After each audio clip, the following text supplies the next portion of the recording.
ब्लडशॉट एक American super hero film है। First scene में एक सोल्जर दिखाया जाता है जिसका नाम मैरिन रे होता है। इसे हाथ में गन पकड़े हुए फाइटिंग करते हुए दिखाया जाता है और वो सब पर फायरिंग करके सबको मार रहा होता है। जैसे ही वो अंदर जाता है तो वो देखता है कि एक टेररिस्ट गन पॉइंट पर एक आदमी को लिए बैठा होता है। वो रे को देखकर कहता है कि अपनी गन को नीचे फेंक दो। उसके बाद रे कहता है कि तुम्हें क्या चाहिए, तो वो हेलीकॉप्टर की डिमांड करता है। इस पर रे कहता है अगर तुम्हें हेलीकॉप्टर चाहिए तो मुझे फोन करने दो। जैसे ही वो टेररिस्ट फोन की तरफ इशारा करता है तो मौका पाकर रे इस पर फायरिंग करके इसे मार देता है और वो आदमी जो गन पॉइंट पर था बच जाता है। नेक्स्ट सीन एविएंटो एयरबेस से शुरू होता है। बहुत से सोल्जर्स एयरक्राफ्ट और हेलीकॉप्टर से उतर रहे होते हैं, जहाँ मैरिन रे ऊंची आवाज में बोलता है कि कोई भी मिशन बहुत मुश्किल नहीं होता और ना ही कोई कुर्बानी बहुत अजीम होती है और सब ड्यूटी फर्स्ट की आवाज लगाते हैं। इसी तरह रे पास खड़ी अपनी वाइफ से मिलने चला जाता है। ये एक कामयाब रेस्क्यू ऑपरेशन होता है और ये अपनी वाइफ के साथ इटली में मुंबासा में चला जाता है जहाँ वो अपनी छुट्टियां गुजारते हैं। लेकिन अनलकीली वहाँ इनको किडनैप कर लिया जाता है मार्टिन एक्स की तरफ से। एक्चुअली मार्टिन एक्स मुंबासा के हॉस्टेज ऑपरेशन के बारे में मालूमात इकट्ठी करना चाहता है और वो इससे बहुत कुछ पूछता है, लेकिन रे कहता है कि तुम मुझसे कुछ भी पूछ सकते हो, लेकिन मैं इस बारे में कुछ नहीं जानता। इसके बाद रे अपनी वाइफ को कहता है कि सब कुछ ठीक हो जाएगा, लेकिन किडनैपर कहता है कि अब कुछ ठीक नहीं होगा। वो इसकी वाइफ का मर्डर कर देता है। रे बहुत स्ट्रेस में आ जाता है और चिल्ला कर कहता है कि मैं कसम खाता हूँ कि मैं तुमसे फाइट करूंगा और तुम्हारा खात्मा कर दूंगा। इस पर वो किडनैपर रे को भी मार देता है। अब नेक्स्ट सीन में रे ऐसी जगह पर होता है जहाँ इसको प्रॉपर्ली वायर्स के साथ अटैच किया गया होता है। जैसे ही इसे होश आता है तो वो वायर्स को उतारकर जमीन पर गिर जाता है। इसी दौरान एक लड़की कैटी आती है और वो कहती है कि सब कुछ ठीक होने वाला है। फिर एक नया किरदार डॉक्टर हार्टिंग सामने आता है जो कि रे को welcome to rising spirit technology कहता है और बताता है कि मैं डॉक्टर हार्टिंग हूँ और कहता है कि तुम्हारा जाग जाना एक बहुत बड़ा फिनोमेना है। उसके बाद वो रे को बताता है कि यूएस मिलिट्री ने तुम्हारी बॉडी को हमें डोनेट कर दिया है और तुम मर गए थे। एक्चुअली डॉक्टर हार्टिंग इसको सुपर पावर के तौर पर इस्तेमाल करने के लिए लाता है और अपनी ऑर्गेनाइजेशन में इसको अपने हथियार के तौर पर बना लेता है। डॉक्टर हार्टिंग कहता है तुम पहले हो जिसको हमने कामयाबी से वापस लेकर आए हैं और बहुत ही खूबसूरती से ये हुआ है। तुम पहले हो जिसको सेकंड चांस मिला है। डॉक्टर हार्टिंग इस आदमी को बताता है कि हम यूएस मिलिट्री के लिए एक कीमती एसेट बिल्ड कर रहे हैं और हमारे पास एक्सपर्ट्स हैं जो कि सोल्जर्स को तेज और ज्यादा ताकतवर बना देंगे। फिर वो डॉक्टर हार्टिंग एक्सपेरिमेंट करता है। जैसे ही वो रे के हाथ पर जख्म लगाता है तो इसका जख्म बहुत जल्दी रिकवर हो जाता है। एक्चुअली ये बायोमैकेनिकल कंस्ट्रक्ट होता है जो कि बहुत तेजी से रिएक्ट किया जाता है। डॉक्टर हार्टिंग इसे बताता है कि ये टेक्नोलॉजी के जरिए बहुत से डैमेज टिश्यूज को फौरन ठीक कर लिया जाता है। इसके बाद कैटी कहती है कि तुम कौन हो ये तुम नहीं जान सकोगे क्योंकि तुम्हें क्लासिफाई कर लिया गया है। और डॉक्टर हार्टिंग कहता है वो तुम्हारा माजी था लेकिन ये तुम्हारा फ्यूचर है। फिर डॉक्टर हार्टिंग अपने बारे में बताता है कि मैं टेनिस प्लेयर था और चैंपियन था और 15 साल की उम्र में मुझे कैंसर हो गया था और मेरी बाजू को काट दिया गया। उसके बाद फिर वो अपनी बाजू रे को दिखाता है जो कि एक नई बाजू एक मैकेनिकल वे से लगा दी गई होती है और बहुत ताकतवर होती है। फिर इस तरह वो रे को ये भी बताता है कि अगर बहुत से सोल्जर्स अपनी बाजू खो देंगे तो हम उनके साथ एक नई बाजू लगा देंगे जो कि और ज्यादा ताकतवर होगी। इसके बाद वो अपने मुख्तलिफ पेशेंट से इसको मिलवाता है जिसमें जिमी भी होता है और बहुत सारे दूसरे भी पेशेंट्स होते हैं। इनमें से वो बताता है कि ये और ज्यादा ताकतवर हो गए हैं क्योंकि जिमी ने अपनी टांगे खो दी और उनको आर्टिफिशियल लेग्स लगा दी गई हैं। जबकि जो दूसरा इसका पार्टनर होता है वो अपनी आंखें खो देता है, जबकि वो कैमरास उसके ऊपर एडजस्ट कर दिए जाते हैं जिसकी वजह से इसका बिल्कुल जो एफिलेशन होती है डायरेक्टली ऑप्टिक नर्व से मिल जाती है और वो हर चीज को देख सकता है। नेक्स्ट सीन में जब रे सोकर उठता है तो इसमें एक्स्ट्रा एनर्जी आ जाती है। वो पिलर को पंच करके बहुत ज्यादा पंच करता है लेकिन इसके हाथ को कोई नुकसान नहीं पहुंचता बल्कि पिलर टूट जाता है और वो हैवीएस्ट डंबल भी आसानी से उठा लेता है। फिर वो कैटी से मिलता है जो कि स्विमिंग कर रही होती है और कहता है कि ये नाइटमेयर है कि मेरे पास मेरी मेमोरीज नहीं है। फिर कैटी इसको ड्रिंक देती है। जैसे ही वो ड्रिंक पीता है तो इसके माइंड में फ्लैशबैक चलने लगता है और इसको इसकी वाइफ का मर्डर और इसकी वाइफ की सारी मेमोरीज आना शुरू हो जाती है। वो गुस्से से टेबल पर अपना हाथ मार देता है और फिर जल्दी से बाहर निकल जाता है अपना बैग लेकर। डॉक्टर हार्टिंग कैमरा के थ्रू सब कुछ देख रहा होता है और कहता है ये कहाँ जा रहा है। वो अपने असिस्टेंट को कहता है कि चैनल को जल्दी से ओपन कर दो। फिर वो रे से पूछता है कि तुम कहाँ जा रहे हो।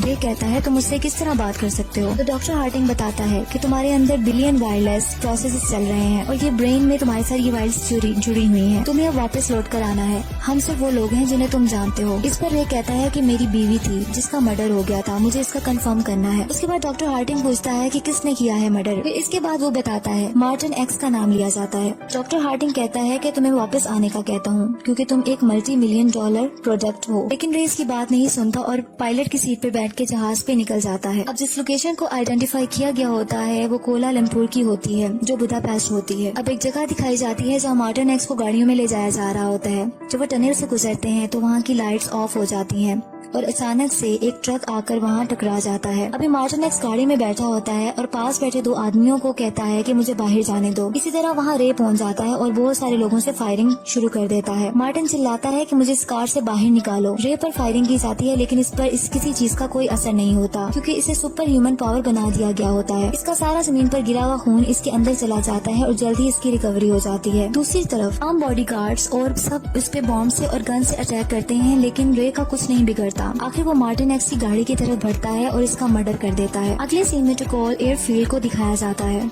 जहाँ रे अपनी जीप में वहाँ जाकर पहुँच जाता है। वहाँ साइंटिस्ट के पेशेंट जिमी, मार्कस एंड केटी उसका वेट कर रहे होते हैं और उसको दोबारा लेबोरेटरी में वापस लाया जाता है।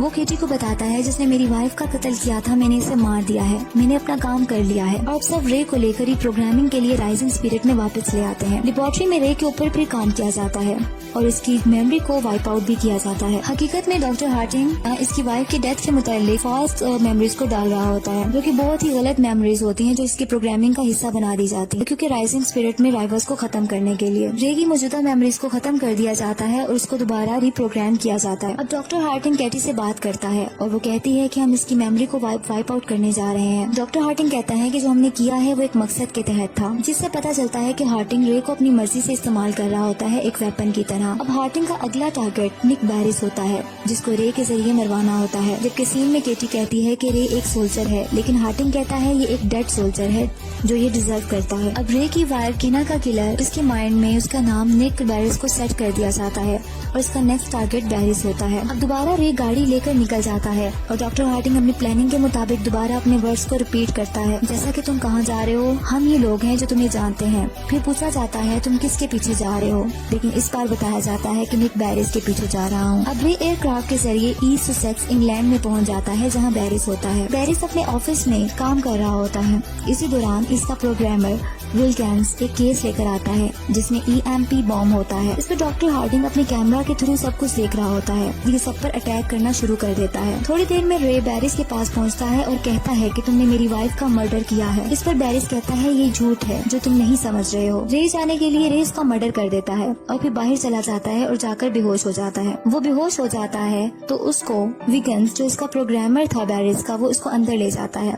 डॉक्टर हार्टिंग के लैब में सिग्नल लॉस्ट का साइन आता है।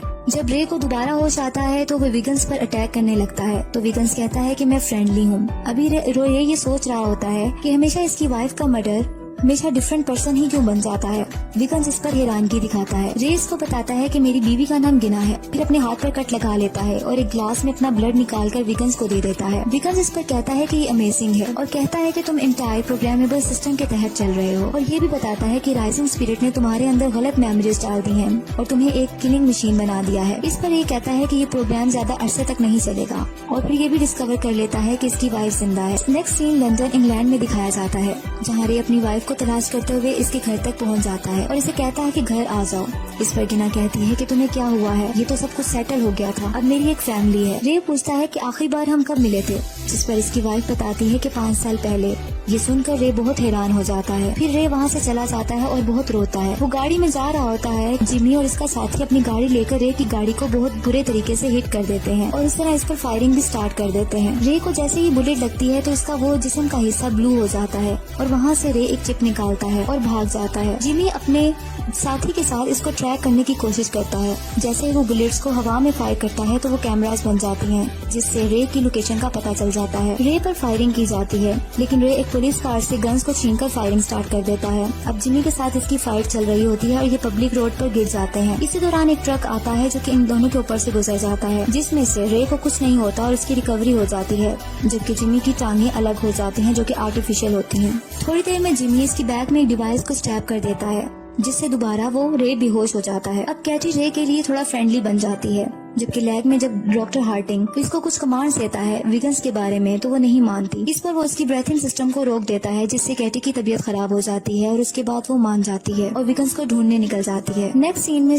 कैटी सोहो लंदन में होती है और वहाँ पहुँच जाती है जहाँ विगन्स होता है। वो स्मोकिंग के लिए विगन्स से लाइटर मांगती है और जैसे ही स्मोकिंग स्टार्ट करती है तो उसका स्मोक विगन्स के अंदर जाता है और वो बेहोश हो जाता है और इस तरह इसके साथियों से इसके बॉडीगार्ड से लड़ाई कर उनको मार देती है। अब रे को जब होश आता है तो डॉक्टर हार्टिंग के पास होता है। रे कहता है कि तुमने मुझे इस्तेमाल किया और मुझसे कत्ल करवाए, तुमने मेरी बीवी का भी मर्डर को जाहिर करने की कोशिश की। डॉक्टर हार्टिंग कहता है कि रिवेंज एक ऐसी चीज है जो तुम्हारी तरह आदमियों को एक्सेप्शनल बना देती है। रे कहता है कि तुम जैसे लोग मेरे जैसे लोगों को सिर्फ तोड़ कर रख देते हैं, लेकिन तुम हमें कंट्रोल नहीं कर सकते और ऐसा होगा भी नहीं। अचानक से डॉक्टर हार्टिंग इसके पहले वाली कंडीशन में लाकर सेंसलेस कर देता है। एक तरफ डॉक्टर हार्टिंग रे पर अपनी प्रोग्रामिंग कर रहा होता है, जबकि दूसरी तरफ विगन्स अपनी प्रोग्रामिंग स्टार्ट कर देता है। केटी रे की मदद करने की कोशिश करती है और रे को बचाने की भी, ताकि वो रे को अब उसकी जिंदगी को बचा सके और उसको सही जगह पर ला सके। अब डॉक्टर हार्टिंग केटी की प्लानिंग जानने के बाद इसके ब्रीथिंग सिस्टम को दोबारा रोकने की कोशिश करते हैं, लेकिन एक्सेस डिनाई हो जाती है। एक तरफ जिमी भी अपनी फुली आर्म्ड हो जाता है और रे से फाइट करने के लिए निकल आता है। अब रे को विगन्स कंट्रोल करता है